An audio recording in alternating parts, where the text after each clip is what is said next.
kita bicara mengenai korupsi yang terjadi di daerah, paling tidak sudah ada 173 kepala daerah, baik itu gubernur, bupati maupun wali kota yang sudah dipidana dengan kasus korupsi.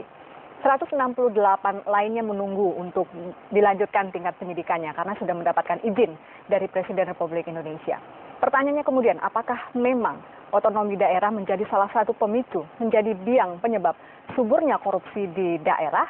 Ini akan kita bahas dengan narasumber yang baru satu hadir di studio pagi hari ini. Saya sapa, sudah hadir Mas Ade Yurawan, anggota ICW. Selamat pagi Mas Ade. Pagi Mbak Desi. Dan seharusnya pagi hari ini kami juga akan ditemani oleh Wakil Ketua Komisi 2 DPR RI, Bapak Malik Haramain, yang saat ini masih dalam perjalanan. Kemudian juga ada Bapak John Piries, salah satu anggota DPD RI. Baik, sambil menunggu kedatangan dua orang narasumber lainnya, kita akan meneruskan perbincangan ini dengan Mas Ade. Mas Ade, saya mengatakan ada 173 kepala daerah dan menyusul 168 lainnya. Ya. Ini sebuah ironi yang luar biasa sebetulnya. Komentarnya. Iya, ini memprihatinkan lah ya. Dan sebenarnya ini juga sejalan dengan temuan ICW gitu ya. Kami setiap tahun membuat tren pemberantasan korupsi dan memang terlihat daerah ini sangat rawan untuk terjadi praktek korupsi gitu ya. Bahkan sebagian besar kasus korupsi ini terjadi di daerah dengan sasaran utamanya adalah keuangan daerah gitu. Dan saya kira ini pertanyaannya ada apa gitu kan. Otonomi daerah yang awalnya dianggap sebagai salah satu solusi untuk melawan korupsi sekaligus mewujudkan kesejahteraan publik, ternyata justru sebaliknya, korupsi tumbuh subur, desentralisasi, kesejahteraan masih belum tercapai gitu ya. Saya kira banyaklah beberapa faktor menjadi penyebabnya dan beberapa akademisi juga telah melakukan riset gitu ya. Misalnya yang bisa saya sebut antara risetnya Fedi Hadis dan Richard Robinson, dia bilang bahwa kenapa praktek korupsi banyak muncul di daerah gitu ya. Menurut dia problemnya memang elit-elit lama ini yang kemudian masih berkuasa dan dia bisa menggunakan instrumen demokrasi untuk kemudian memperkuat dan memperluas kekuasaannya, termasuk dengan cara-cara yang korup gitu ya. Nah, ada faktor yang lain ya. Kemudian kita bicara juga faktor governance gitu ya. Daerah gitu ya, otonomi cukup besar yang dimiliki oleh kepala daerah, tapi pada sisi lain dari sisi pengelolaan dia sangat buruk gitu ya. Keterbukaan tidak ada, partisipasi tidak ada, akuntabilitas tidak ada gitu ya, dan legislatif juga tidak berdaya gitu ya. Nah, pada sisi lain civil society pun masih belum bisa bergerak, terutama untuk menuntut hak-hak mereka dan mengawasi pemerintah. Jadi memang banyak faktor yang menjadi penyebabnya. Tapi walaupun begitu, saya kira kita juga tidak bisa setback gitu ya.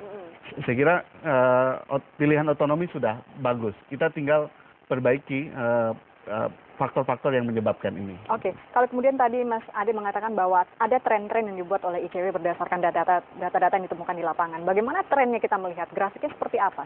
Pertama, kalau dari sisi aktor korupsi yang paling banyak terungkap, gitu, paling tidak sudah masuk dalam penindakan hukum, itu ada dua. Ya. Eksekutif, legislatif di daerah ya, kepala daerah dan anggota DPRD.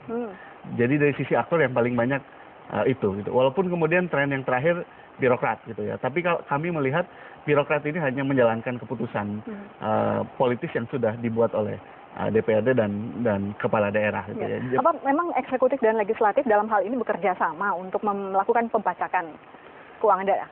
Ya, ini yang jadi masalah. Mestinya kan mereka bisa saling kontrol gitu ya. Eksekutif supaya tidak bisa semena-mena, terutama dalam mengelola keuangan negara, dia bisa dikontrol oleh legislatif gitu ya. Legislatif kan punya beberapa hak ya, hak budgeting terutama, hak pengawasan. Mestinya kalau eksekutif, legislatif dan civil society-nya kuat, bisa imbang sehingga korupsi tidak ada. Tapi kan problemnya sekarang, saya kira saya tidak bisa menjeneralkan. Ada juga daerah misalnya eksekutifnya yang kuat, legislatifnya lemah. Ada juga kemudian daerah yang eksekutifnya lemah, legislatifnya kuat gitu ya. Tapi secara umum dalam tren korupsi yang kemudian kami buat, eksekutif dan legislatif umumnya memang dalam tanda petik mereka berselingkuh dalam merampok uang rakyat. Semestinya mereka bekerja sama untuk mensejahterakan saling menjaga, saling memonitor, mengontrol. Mestinya seperti itu. Mekanisme kontrolnya kemudian tidak berjalan. Apa memang karena disebabkan kepala daerah diusung oleh salah satu partai atau partai banyak yang menjadi mayoritas yang kemudian sebetulnya juga mengisi menjadi dominan di legislatif? Kadang-kadang ini juga partai dalam pemilu kada itu umumnya cuma perahu saja gitu ya. Gitu ya. Kadang-kadang mereka juga tidak punya kontrol ketika si calonnya terpilih terus dia bisa mengontrol. Enggak juga. Di banyak daerah pembelian perahu itu beli putus gitu. Dalam artian ada mahar? Iya, ada mahar, setelah itu selesai gitu. Bahkan dalam riset terakhir ICW pemilu kada di beberapa daerah, partai politik justru tidak banyak bergerak ketika memenangkan pasangan calon gitu. Artinya apa? Artinya partai politik itu tidak bisa partai politik dan kemudian juga ada kaitannya dengan legislatif tidak bisa mengontrol eksekutif gitu ya. Di beberapa tempat gitu ya, eksekutifnya sangat kuat, semua kebijakan dia buat, eksekutifnya tinggal terima saja gitu ya. Tapi kan juga tidak tertutup kemungkinan kemudian legislatif ada beberapa tempat kemudian menyandera eksekutifnya juga. Iya, tapi itu biasanya agak jarang. Agak jarang terjadi. Lebih banyak eksekutifnya yang kuat gitu ya. Memang ada beberapa problem juga dengan legislatif ini. Pertama, problem teknis kemampuan dia dalam melakukan pengawasan, kemampuan dalam budgeting gitu kan. Itu juga banyak lebih karena faktor SDM-nya atau apa sebetulnya? Ada banyak faktor. SDM iya, lalu kemudian faktor politis juga sama. Ada gitu ya. Faktor politis artinya apa? Hubungan dia dengan eksekutif ya untuk misalnya mencari rente saja gitu ya. Misalnya ada misalnya di yang sekarang menjadi sasaran utama korupsi kan anggaran daerah, APBD. Ya, misalnya di satu program gitu ya, dia genjot gitu karena memang ada kepentingan gitu ya. Kepentingan ekonomi lah terutama atau kepentingan antara lain menggolkan rekanannya seperti itu. Ya paling hubungannya transaksional seperti itu. Jadi ya memang ini yang mesti kita sehatkan gitu ya. Eksekutif menjalankan tugasnya dengan baik, legislatif juga sama, civil society juga sama, bisa lebih kuat gitu. Modus yang paling banyak ditemukan oleh ICW di lapangan seperti apa, Mas? Modusnya itu nggak ada yang baru sebenarnya ya. Kalau dalam praktek lama diulang-ulang. Iya, ya penggelapan, markup gitu ya, manipulasi keuangan. Itu kan nggak canggih-canggih amat sebenarnya kan. Itu gampang didetek gitu ya. Problemnya kan sekarang ya semuanya tertutup, penganggaran tertutup, pengelolaan anggaran tertutup, tender-tender juga kadang-kadang tidak ada, bahkan di beberapa daerah misalnya kalau eksekutifnya adalah pengusaha ya jelas proyek-proyek di daerah itu pasti akan masuk ke perusahaannya si eksekutif itu atau keluarganya kan seperti itu. Iya ini jadi memang ya problemnya problem mendasar itu yang mesti kita selesaikan. Tapi sayangnya walaupun itu menjadi sebuah problem mendasar yang sebetulnya sudah bisa dipetakan, tapi tidak selesai-selesai juga kan, Mas? Iya. Ya ada keinginan atau bagaimana? Iya ini kan ya di daerah gitu ya. Kalau kita lihat beberapa referensi gitu ya, proses pemilihan kepala daerah ini sangat penting gitu ya. Kalau kita bisa mendapatkan kepala daerah yang baik gitu ya, yang memang punya komitmen untuk melawan korupsi, mensejahterakan rakyat, saya kira ke bawahnya pun pasti akan mengikuti apa yang diinginkan oleh kepala daerah gitu kan. Nah, karena kalau bicara birokrasi biasanya akan tunduk dan patuh kepada bosnya gitu ya. Apalagi kepala daerah ini kan pembina birokrasi gitu ya. Tapi kan problemnya antara lain misalnya dalam pemilu kada gitu ya. Yang bisa ikut pemilu kada kan siapa? Gitu yang ya. punya uang? Mereka yang punya uang atau mereka yang punya darah biru gitu ya. Dan itu siapa mereka? Ya orang-orang yang memang berkuasa pada zaman dulu gitu ya. Elit-elit itu saja gitu ya. Betul. Nah sekarang karena mereka punya uang, ya mereka bisa memanfaatkan instrumen demokrasi ini gitu ya. Antara lain misalnya membeli penyelenggara, membeli pemilih gitu. Nah, saya kira ketika calon kepala daerah yang kemudian terpilih menjadi kepala daerah dengan cara-cara yang korup tadi, sudah bisa dipastikan dia akan merampok uang rakyat ketika dia berkuasa gitu kan. Nah saya kira ini cuma satu dari benang kusut masalah korupsi di daerah. Kalau kita lihat sebetulnya pendidikan politik lebih harus ditegakkan kepada masyarakat. Tapi kan tidak ada sampai sejauh ini yang kemudian mengatakan oke itu menjadi tanggung jawab kami. Partai politik itu tidak melakukan itu sebetulnya. Ya ini disayangkan memang partai kan disubsidi oleh APBN dan APBD juga antara lain untuk pendidikan politik. Tapi itu tidak terjadi. Bahkan dalam uji informasi kami di beberapa partai dari dana APBN gitu ya, sebagian besar justru habis untuk kegiatan operasional. Pendidikan politik itu dilupakan. Ya ini yang menjadi, saya kira kalau bicara soal partai ini juga menjadi masalah di partai gitu ya. partai tidak sehat, proses kaderisasinya tidak jalan gitu ya. Jangankan pendidikan politik, kaderisasi di internal mereka saja tidak jalan gitu ya. Yang bisa berkuasa adalah mereka yang bisa memberi uang besar kepada partai gitu ya. Sehebat apapun dia, berprestasi apapun dia, kalau dia tidak bisa menyediakan uang yang sangat besar, dia tidak bisa dalam tanda petik, tidak bisa berpengaruh di partai. Ini yang menjadi masalah. Akibatnya orang-orang yang hebat akan tersisih gitu ya. Jadi internalnya saja bermasalah, apalagi dia melakukan pendidikan politik kepada rakyat gitu ya. Makanya kemudian cara yang paling mudah mereka lakukan bukan ketika ingin berkuasa adalah membeli suara rakyat gitu ya. Jadi ya ini menjadi masalah gitu ya. Tapi ya memang jangka panjang saya kira memang ya harus ada pendidikan politik kepada rakyat. Rakyat ini mesti diperkuat. Ya kalau kita bicara masalah partai politik, memang ada partai politik yang sehat sebetulnya saat ini. Begini, partai ini kan aset gitu ya. Ini dia bagian dari instrumen demokrasi kita gitu ya. Partai ini juga tempat lahirnya pejabat-pejabat publik, eksekutif, legislatif gitu ya. Nah, memang kenyataan sekarang sebagian besar partai sedang sakit gitu ya. Tapi bukan berarti kita mesti bubarkan partai. Kita mesti membuat sehat partai gitu ya. Antara lain misalnya dengan mendorong perbaikan tata kelola, termasuk soal pendanaan partai politik gitu ya. Saya kira itu yang mesti kita lakukan ya. Daripada kita kemudian terus meratapi partai kita mesti dorong partai menjadi lebih sehat. Tapi ada yang menarik sebetulnya Mas Ade, ketika ada salah satu partai baru yang baru muncul kemudian menyatakan kami akan memberikan dana sekitar 5 hingga 10 M untuk masing-masing caleg kami maju supaya mereka tidak korup ketika sudah jadi. Apa komentar Anda melihat ini? Ya ini jadi masalah gitu ya. Asbabun nuzul partai ini kan dia berjuang untuk kepentingan konstituennya, gitu ya. Dan partai itu semestinya hidup dari konstituen. Artinya ketika si calon-calon pejabat publik ini, terutama di legislatif ini, ingin bersaing supaya dia bisa menang dan bisa berkuasa sehingga bisa membuat kebijakan-kebijakan yang berpihak kepada konstituennya atau kepada rakyat, mestinya dia dibiayai oleh konstituennya. Itu asbabun nuzulnya, sehingga partai anggota legislatif ini akutabilitasnya ke bawah, ke konstituen gitu ya. Tapi kalau kemudian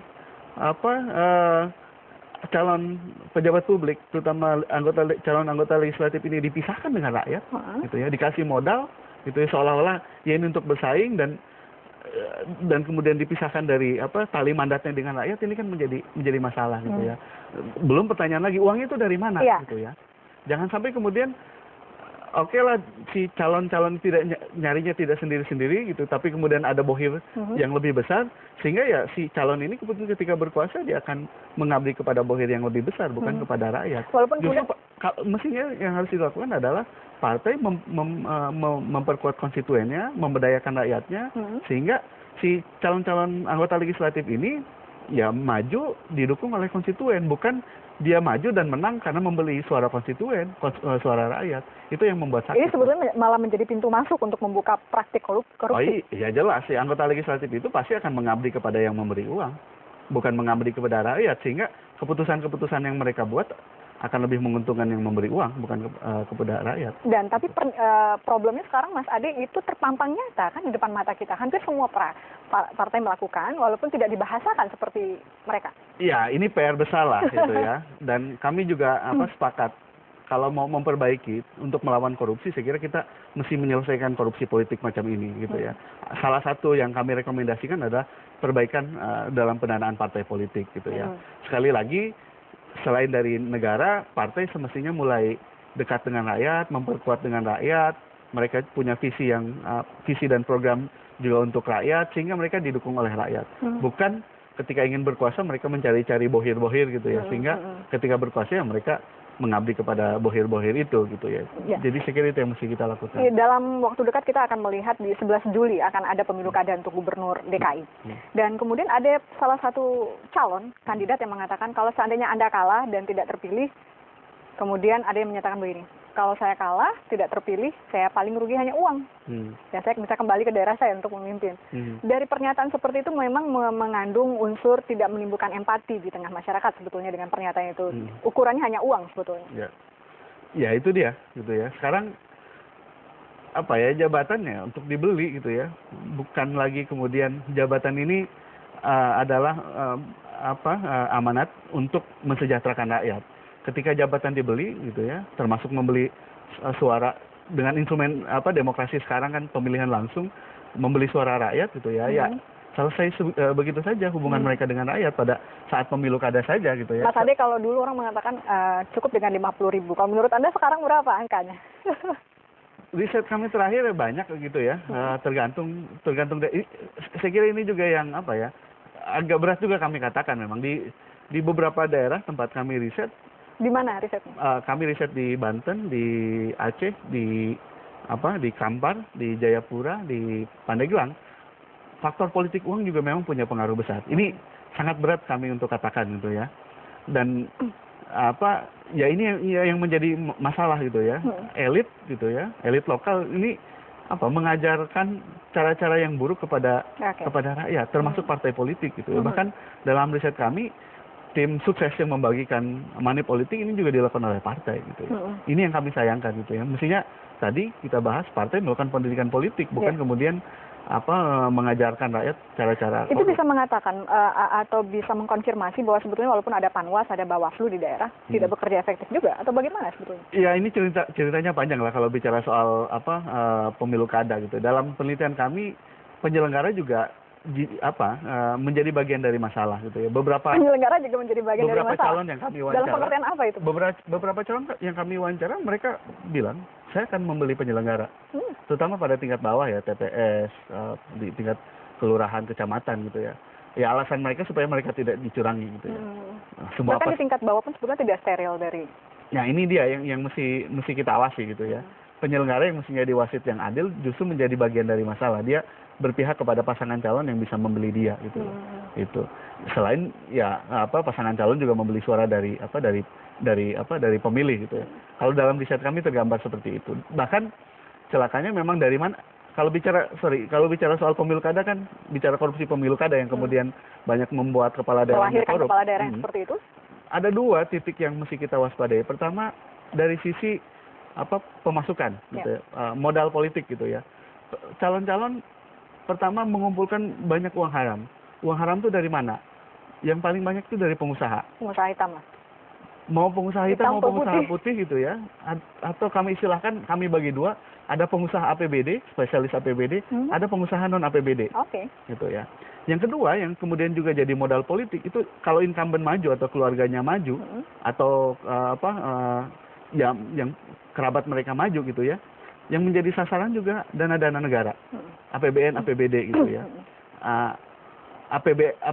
Untuk apa APBN, APBD? Untuk dua kepentingan, peningkatan popularitas dan modal politik gitu ya. Nah, modal politik antara lain untuk money politik. Jadi sisi hulunya, dari sisi penerimaannya itu. Dari sisi hilirnya, dilakukan untuk apa? Uang-uang tadi, uang-uang haram tadi. Pertama, selain untuk kampanye yang resminya ya, pertama untuk membeli suara. Suara siapa? Suara pemilih gitu ya. Yang kedua untuk memberi penyelenggara. Gitu. Nah, ini yang menjadi sakitnya pemilu kada kita ini gitu. Mas Ade, hasil riset Anda dan teman-teman, berapa sih sebetulnya angka yang harus disiapkan oleh masing-masing calon itu atau kemudian di backup oleh pengusaha-pengusaha itu? Rata-rata berapa? Kami tanya ke calon sih biasanya mereka nggak ngaku. Mereka ngaku. Kalau kami lihat dana kampanyenya yang secara formal dilaporkan kecil-kecil gitu ya. Misalnya Pandeglang, gubernur bupati yang menang sekarang dalam dana kampanye ini mereka yang laporkan cuma sekitar saya lupa 500 atau 750 juta. Kecil. Tapi kalau kami hitung sampai money politik itu udah miliaran ya. Puluhan mungkin. Ya, puluhan miliar gitu. Itu kabupaten yang kecil gitu ya. Belum kalau kita bicara tempat-tempat yang lebih besar gitu ya. Seperti Jakarta gitu. Banten gitu yang lebih besar gitu ya. Itu saya kira pasti jauh lebih besar. Berapa angkanya? Saya agak berat, nanti kalau salah bisa dituntut gubernur atau kepala daerah. Mas Ade, di ujung telepon kita sudah tersambung dengan Bang Ruhut Sitompul dari Partai Demokrat dan juga ada Bung Laude Ida dari DPD. Kita sapa dulu Bang Ruhut, apa kabar? Selamat pagi. Halo. Dari mana? Halo Bang Ruhut, dengan saya Devi di sini Bang Ruhut. Apa kabar? Selamat pagi. Pagi dari? Ya. Bang Ruhut, kami baru saja berbincang-bincang dengan Mas Ade dari ICW terkait dengan desentralisasi korupsi yang terjadi, yang marak terjadi di daerah-daerah. Apa komentar Anda, Bang Ruhut? Apapun ICW itu kan pengamat ya. Artinya apa itu, Bang? Kita berterima kasih. Saya sangat berterima Kita kasih. melakukan riset loh, Bang. Iya, karena itu saya sangat berterima kasih. Karena itu saya kan tidak pernah berseberangan sama ICW, beda sama orang lain. Bang Ruhut, apakah pengertian bahwa Anda mengatakan ICW adalah pengamat bisa diartikan bahwa apapun hasil keputusan, apapun hasil penelitian mereka berada di tengah-tengah atau bisa saja mengandung unsur bias? Seperti itu kah? Enggak dong, kita kalau ada pengamat yang mengkritisi kita kan harus introspeksi. Iya. Ya, bahkan kita terima kasih sama ICW. Kalau saya itu, Bos. Beda dengan orang lain kayak kawan-kawan saya, ya. Malahan ICW-nya dimaki-maki. Kalau saya enggak. Ya, atau pengamat lain dimaki-maki, enggak. Jadi sinyalemen ICW apalagi hasil riset kita harus hormati. Ya, kita harus hormati dan ya kita lihat ini bagaimana sekarang desentralisasi kalau begini kan begitu. Ya. Bang Ruhut. Jadi saya tidak menafikan dan saya berterima kasih kerja keras daripada ICW. Ya, Bang Ruhut, perilaku koruptif menurut Bang Ade, Mas Ade ini mengatakan bahwa lebih banyak ditemukan akibat dari rekrutmen kepala daerah dari partai politik yang kemudian memunculkan perilaku ini. Anda sepakat? Itu saya sepakat, ditambah lagi, tapi saya nggak tahu ya, saya ini kan partai yang kebetulan lagi berkuasa ya. Nanti dikira wah itu keinginan kami, ini kan kadang-kadang kan demokrasi dikedepankan ini kan salah ya. Ya, kita rupanya belum siap berdemokrasi. Saya kadang-kadang sedih juga.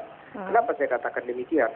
Memang kalau kos politik seperti begini ya, waduh, iya jadi maaf aja kepala-kepala daerah itu kan udah jadi kayak pengusaha. Saya untuk bisa jadi keluar 10 perak saya harus dapat 20 perak misalnya. Kalau 20 perak, tapi ini maunya 10 perak, maunya 1000 perak. Ngerampoklah kerja mereka kan begitu. Kan kita sedih. Halo? Ya. Jadi kita sedih. Jadi saya bilang apa yang dikatakan ICW saya dukung. Oke, Bang Ruhut, sebetulnya DPR RI, anggota DPR juga ikut dalam pembahasan anggaran hingga satuan 3. Kan saya juga udah bilang ya, Banggar itu ya, ada beberapa otak di Banggar itu yang ICW saya minta ditelusuri terus karena kalau saya kan nggak enak kami sama-sama DPR ya. Tapi yang saya ingin katakan kita tapi jangan menyalahkan juga semua Banggar. Masih ada yang baik. Yang dia mungkin dia jadi Banggar kayak pelengkap penderita. Ya. Tapi yang otak-otaknya itu yang lagi rame-rame ini, tapi masih banyak yang belum digerus ya. Ya dikeruk ya, digaruk ya. Saya rasa gimana kita ya mendorong KPK ya.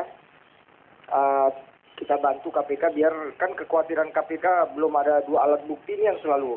Kalau saya lihat demikian saksi ya, demikian kita lihat faktanya, sebenarnya KPK saya mohon jemput bola harus berani.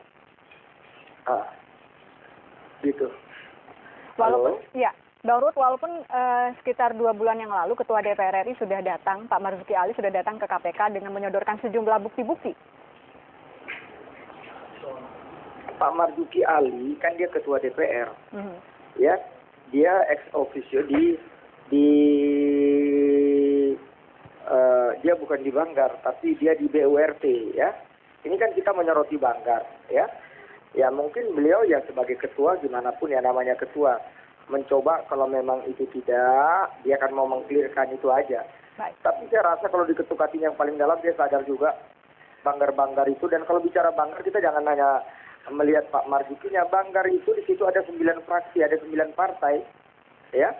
Tapi mungkin maksud Pak Marzuki karena dia pimpinan lembaga DPR, dia mau membantu pencitraan DPR yang sedemikian jelek supaya jangan terlalu jelek, itu aja. Kalau saya rasa Pak Marzuki itu politisnya lah, gitu. Baik, Bang Ruhut, kami tahan dulu, kita harus break. Nanti kami akan kembali menghubungi Anda dan kita juga sapa sudah hadir anggota DPD RI Bapak John Kiris. Apa kabar, Bapak? Baik, Terima selamat pagi. kasih. Ya. Selamat pagi, terima kasih sudah Pagi. Bapak, tadi kita sudah sempat singgung sedikit bagaimana kemudian otonomi daerah yang seharusnya merupakan desentralisasi hak politik, desentralisasi hak ekonomi dan kesejahteraan, ternyata juga melakukan desentralisasi korupsi di daerah-daerah. Dan tadi kita sudah bicara banyak juga dengan Mas Ade dan juga Bang Ruhut di ujung telepon. Sedikit pernyataan dari Anda sebelum kita break. Tidak bisa dipungkiri memang ya, bahkan pemerhati yang kritis mengatakan korupsi semakin demokratis. Korupsi semakin demokratis ya. Ya, karena sistem politik, sistem ekonomi kita memang rada-rada koruptif, juga rada-rada manipulatif. Tetapi tidaklah kita menuduh semua orang melakukan hal serupa. Walaupun data memperlihatkan 173 kepala daerah, gubernur, wali kota, dan bupati sudah ditahan, menyusul 168 lagi yang sebetulnya sudah mendapat izin dari presiden untuk diperiksa. Oh iya, itu penting dalam rangka reformasi, akibat dari reformasi birokrasi. Ya, kalau ada yang berperilaku melawan hukum, berperilaku koruptif, terindikasi korupsi, kolusi, nepotisme, saya kira ya jangankan 170-an dan nanti nyusul lagi 100 sekian. Seluruhnya juga kalau memang terindikasi ya harus dipenjarakan. Baik, kita akan teruskan perbincangan ini. Kita akan bahas lebih dalam, tapi kita harus break dulu. Dan pemirsa pastikan Anda tetap bersama kami dalam Dialog Aktual.